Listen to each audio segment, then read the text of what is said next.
This week, the president signed 7 executive orders and proclamations and revoked 1 previous presidential memorandum. Key themes include border security, wildfire prevention, energy policy, commemoration of national events, and trade.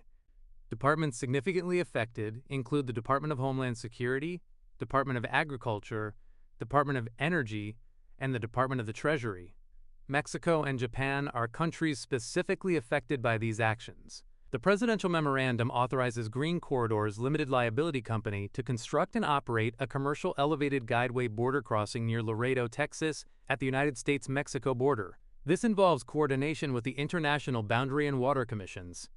An executive order focuses on empowering common-sense wildfire prevention and response by streamlining federal capabilities and promoting technology-enabled local strategies, affecting various departments including the Department of Agriculture, Department of the Interior, and the Environmental Protection Agency.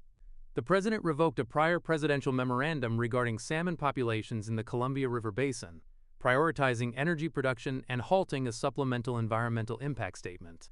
A proclamation commemorates the 250th anniversary of the founding of the United States Army, highlighting its historical significance and recent policy changes, including the removal of diversity, equity, and inclusion initiatives.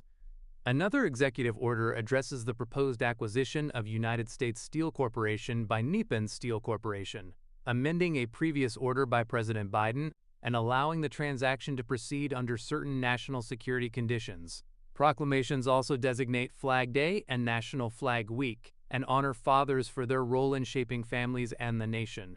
Regarding litigation, there were several updates in ongoing cases. In Brem v. Morocco in the District Court for the District of Columbia, Judge Leon dismissed a lawsuit challenging the dismantling of the United States African Development Foundation, finding the president acted within his legal authority. In Corporation for Public Broadcasting v. Trump in the District Court for the District of Columbia, the motion for a preliminary injunction was denied.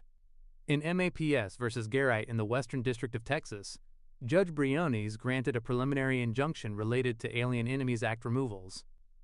In San Francisco AIDS Foundation et al. v. Trump in the District Court for the District of Columbia, Judge Tegar blocked the administration from enforcing anti-diversity and anti-transgender executive orders in grant funding requirements.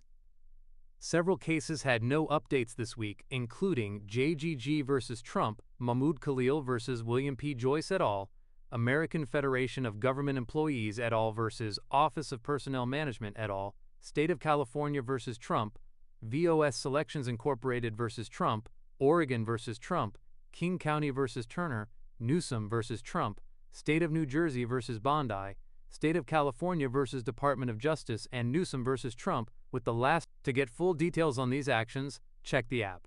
This summary was created by 47Potus and narrated by an automated voice.